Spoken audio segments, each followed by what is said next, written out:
Alrighty guys, welcome back to another LEGO set review from BrickByBrick, and today we have the second hunted review. This is the second set that I got. This is Firstborn. This is the first one that's actually like really dragon hunted, because the other one that I've reviewed so far is the Throne Room Showdown. And this set contains 882 pieces and retails for $69.99, and it comes with 6 minifigures, I believe none of which are exclusive, but they're all pretty cool. And obviously this is kind of one of the big things from the season, due to the fact that Firstborn is kind of what they're going after. Like, that's the goal of the Dragon Hunters. So, it's pretty cool to get it in a set. In addition to the dragon and the helicopter, the first thing that you build is actually this little kind of shrine or stand for some of the elements of the dragon armor. We get the dragon helmet in this set, which is cool to just get a helmet in gold. And it features one of this set of weapon pieces that, it comes in a separate little bag. This is the first set I'd gotten them in. I probably should have taken just a quick shot of, the whole pack. Maybe I'll put an image on the screen if I can find one. But it contains a bunch of different elements, including 2 of these, and one of them is used for the horns here. I really like that element. And I can't wait to see the Samurai X helmet done with that. I believe they do that in one of the Legacy sets. Right? Maybe not. But, just getting one of these in gold would be pretty cool, just for the use of Samurai X helmet, because that is pretty much the shape that they should be going for. And in addition to that, we get the dragon shield. We also get the dragon blade in the set, but not attached to this shrine. I mean, I guess you could put it in place of the shield, but the shield is really, really cool, and I love the design on that. And the rest of this is built up relatively simply. It's actually built studs facing up that way, and you just attach these 2 side things with clips, and, because of the slope bricks that you use, it just has enough of a base to be able to stand like that. And I do like the little dead bush represented by one of these little tree flower stem with the 6 stems on there. I actually was surprised by the size and quality of the build of this helicopter. It turned out really nicely, honestly, and I was very impressed. This is a minority of the parts in the set, but it is pretty cool looking. Obviously, an important feature is, the ability to spin the blades, and that works pretty well. There's just this little gear on the bottom, and you can just spin that. You could obviously do it like that, but it's much easier and you can get it spinning faster if you use this little gear here. It works pretty nicely. There's also a little propeller on the back, and, that spins really well as well. These 2 stickers on the back of the tail are a little bit hard to put on. You'll notice that mine don't exactly perfectly line up. This side's a little bit higher than the other side, but, it looks okay. I mean, I wish I did a little bit of a better job, but they are cool to have back there, just to have a little emblem. I would have preferred the sticker to be the shape of the full tail, though, because that would have made it easier to apply. I don't really like when they have you put circular stickers on non-circular parts. You do have one of these support elements used to create the tail of the helicopter, which is very parts efficient. It feels like there's a little bit of bulk missing here, but that actually allows them to get in this little area to hold on to a chicken, which is bait. So they'd be flying this helicopter around and wait for a dragon to follow them. And then they would deploy the hook, which is just attached to one of the beams in the support piece, which is a good way to store it up out of the way. And then they'd deploy that and they'd catch on to the dragon. There's actually a place on Firstborn that you can attach hooks to, and I'll show you that when we get to the dragon, when we get to that part. The engine here looks nice, relatively well detailed, and you have these 2 blades, which also came from that weapon pack. There's stickers on the side here and here. The little struts are, pretty decently well done, I guess. And, it looks fine. There are some stud shooters right here, and one on the other side as well. You can just shoot those off. And last but not least, you should probably see what it looks like to put a figure inside. And inside, you know, you do get a little bit of a printed, not a printed console, what am I talking about? A little bit of representation of control sticks with, you know, with the levers there. That's pretty cool. And you can fit a figure in just like that. There are three, like there's a 3x2 stud section, and you know, you just fit him on the first two sections. Yeah, works like that. And there are even clips on the side, so you can attach his weapons. And you know, you can really put any of the figures inside. Muzzle's just the least named, so you know, like he's the least important of them, so he's the one that gets to sit in here. And here we have the actual Firstborn Dragon itself. Apologies, this video, or this section of the video might be a little bit hard to record just because, you know, this is a pretty big thing, and my table doesn't quite fully fit it, so, you know, we got this little bit of an angle. Hopefully it's not too distracting. But the actual model looks pretty nice. I really like the brick-built head on this one. I think this is one of the best brick-built heads they've done, actually. It came out really, really nicely. You do have rotation around the neck like that. You can't go up and down, like you can't go down further than that. You can go up like that, about that high. So that's the range of motion we're looking at here. You can turn the head all sorts of different directions. You can get it like that or like that, and then you get a little bit of additional twist because of the second ball joint. There's just a mini ball joint there, which, you know, it has a little bit less friction, and the head kind of feels like it wants to droop sometimes, but for the most part it's good. I like the chains here. You can remove the chains and the saddle completely just by removing them there and just picking the whole saddle up, which we'll do until we want to look at the saddle and, you know, attach it momentarily. But, you know, with the saddle removed, it's just a dragon, which is pretty cool. I like that you can remove it. These are printed 1x2 slopes, the eyes, so, you know, those are not stickers, which is good. And obviously both sides. The mouth can open, and I like the use of this piece here. I think that's really nice.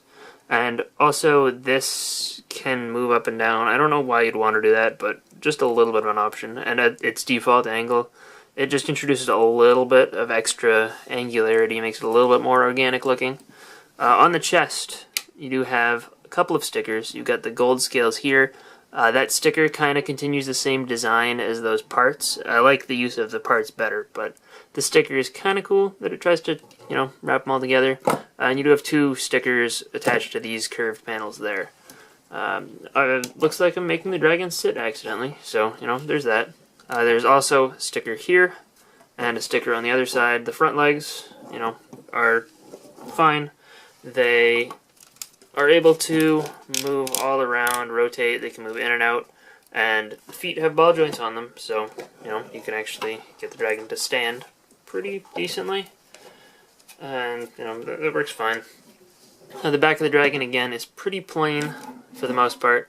You'll notice some Technic in there to attach the wings. We'll get to that in a second, including that.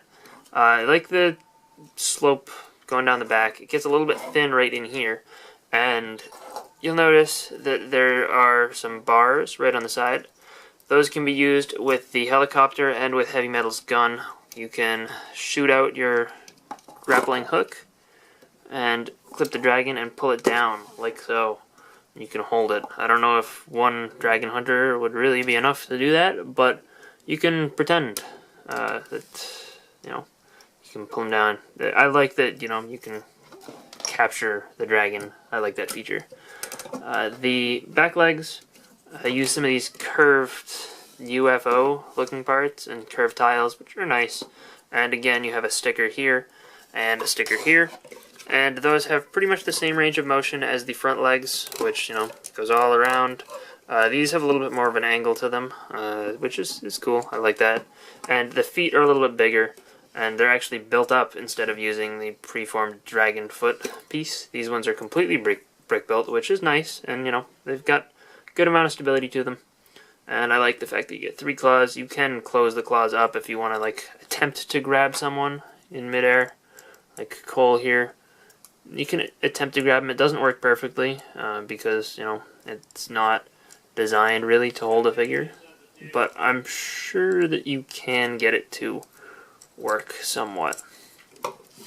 It's, again, really hard, but it is possible to do it, especially if you were to, for example, rotate your foot upwards and allow gravity to help you. So, you know, it's possible. I'm not going to try much harder. I've made it happen like somewhat convincingly in the past, but, you know, yeah, it is what it is. I guess I just can't do it live. But we do have the tail here, which also can swing around. They used this feature on the 2012 Fangpire Truck Ambush. I believe they used this on the original Ultra Dragon, but this is a really good feature. You know, swinging tail is nice. I like the use of this part here, which, you know, gives it a point. Looks pretty cool. I do wish that there was a ball joint, kind of, so you could angle the tail up and down, so that you could maybe get it closer to the ground. Again, you'll notice little bar pieces, which can be used, again, to clip on, and, you know, stop the dragon's tail from moving. You know, you can pull it down. No more motion for the dragon. That's cool. I like that. Again, more places to attach and stop the dragon. And last but not least is the most impressive feature, which is the wings. This Technic mechanism right here actually controls flapping of the wings. And usually, this happens to me a lot, I end up just hitting the first one accidentally and I'll just move that wing. But when done properly, you can move both wings at the same time. You can flap them up and down. That's cool. And, you know, works really well. And it's a very, very simple, easy to use feature. The wings are pretty nice. They're this vinyl plastic kind of design, and you'd have to fold them in a little bit so that, you know, they all you know, work fine. But you can actually fold these up somewhat.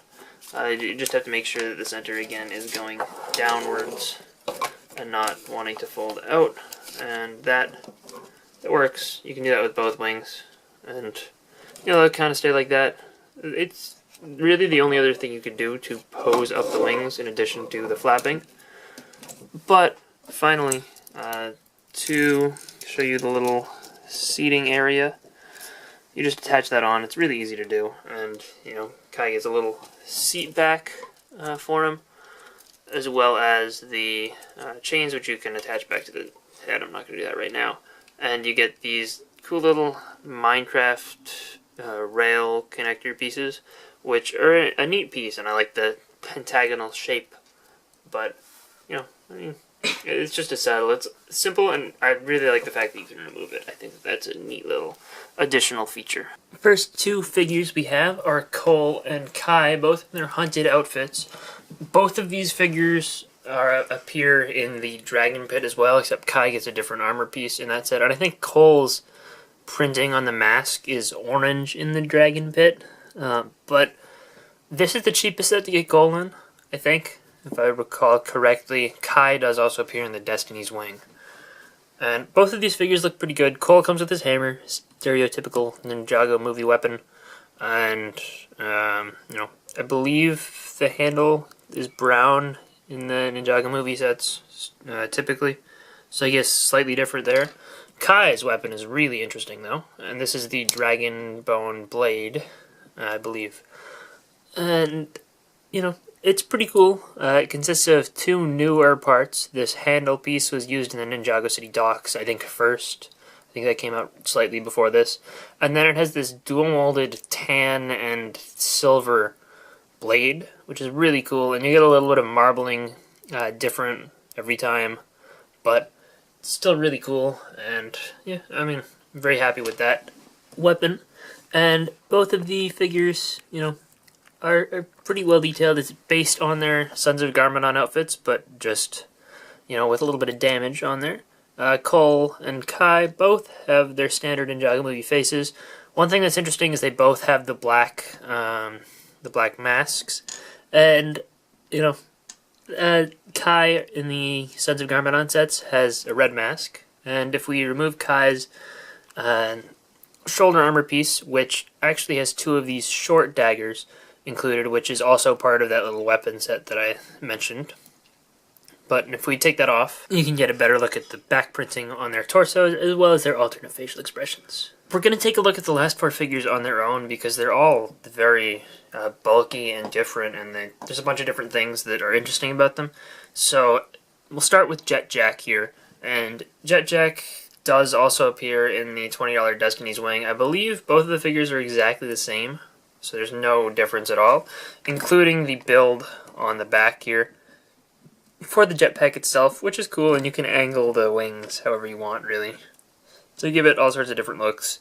And that's just attached with one of these 2 stud brackets. And the torso print and leg print, pretty good. I like it. Her weapon includes that other one of those pieces from the helmet that I mentioned as part of the weapons pack. And her face print is really nice, and I like the little visor there. But if we remove this, you'll be able to get a look at the back printing on this one, which, you know, it's fine. Is what it is. And if we remove the mohawk, you'll see that there's a little bit of mohawk printing on the back of the head, which is pretty cool, and I like that little dot pattern. Next up, we have muzzle, and I'm going to say right now, or all 3 of the remaining figures have the same exact torso and leg printing, and, you know, they all have the same, like, even Jett Jack includes the same leg printing, so I'm not going to talk too much more about that, but they all have a bunch of different other parts. This katana here gets a little gunmetal gray handle, and it is part of that weapons pack. There are 2 of them. The other one is on his back. Because his new little armor piece that goes over his shoulder is dual molded in silver and black, and it has a little slot to hold 1 katana, which is cool. It looks really nice and works really well. Holds that in there probably better than the ZX shoulder pads. He does get this second mask piece, which is kind of armor-y feeling, and, you know, looks pretty good. And the best part is it lines up with the Ninja Mask bottoms, so you could attach Ninja Mask bottoms to that, or vice versa, you could attach Ninja Mask tops to this bottom armor piece, which is pretty cool. It's nice that they created a little bit of a system there. I would have preferred if it didn't have that spike at the front. Yes, it works for these guys, but if it didn't have that spike at the front, and if it would just went like straight across, then it would probably be useful to make some sort of Ninja Mask, which would be pretty cool. Just because the back wrapping looks really good for that. And if we remove this armor piece, which is a little bit hard to remove as far as armor pieces go, and then we get a good look at his torso print underneath. Again, the next 2 figures will also have this torso, and his face print is single-sided, but, you know, it works.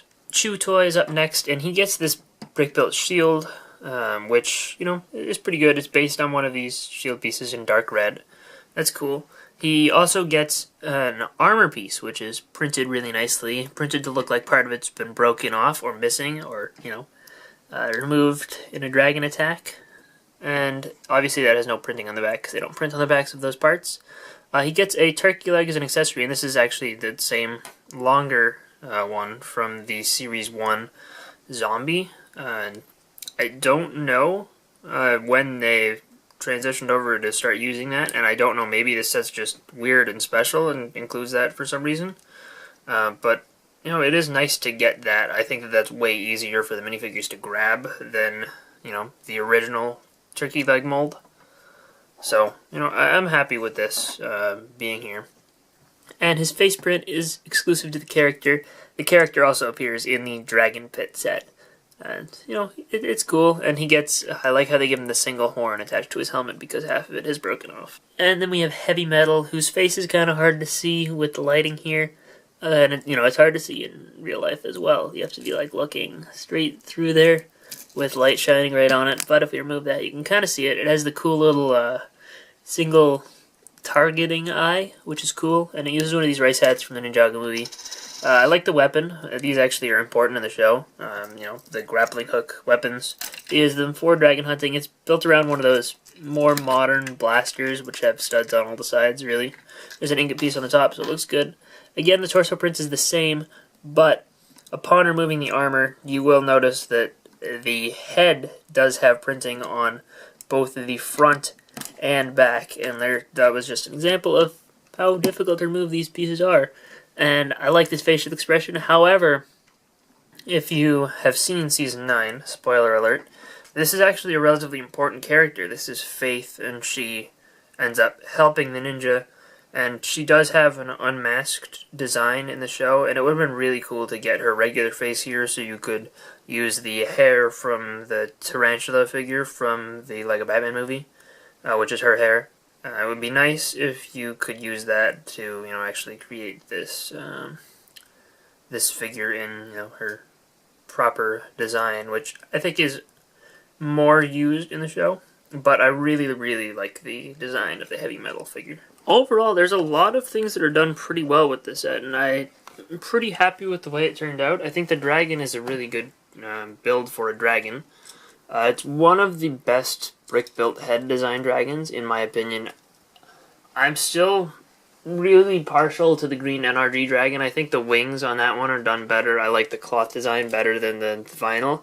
These aren't bad, but, I don't know, they feel a little flimsy sometimes, and the folding kind of becomes a little weird. I think it just works better with a cloth design, and had this been given a cloth design, I think it may have become my favorite. But it did not. The figure selection is good. I mean, most of the figures also appear in the Dragon Pit. So, if you get that set, which does have a better figure selection than this one, it's basically all these plus more, except Jett Jack. Jett Jack only appears in this set, and a $20 set. So I think the only one of these figures that this is the cheapest way to get them is Cole. Maybe, I forget if Heavy Metal comes in the Stormbringer set, but no, I don't think she does. So I guess Heavy Metal and Cole are cheapest in this set, but and Chew Toy too.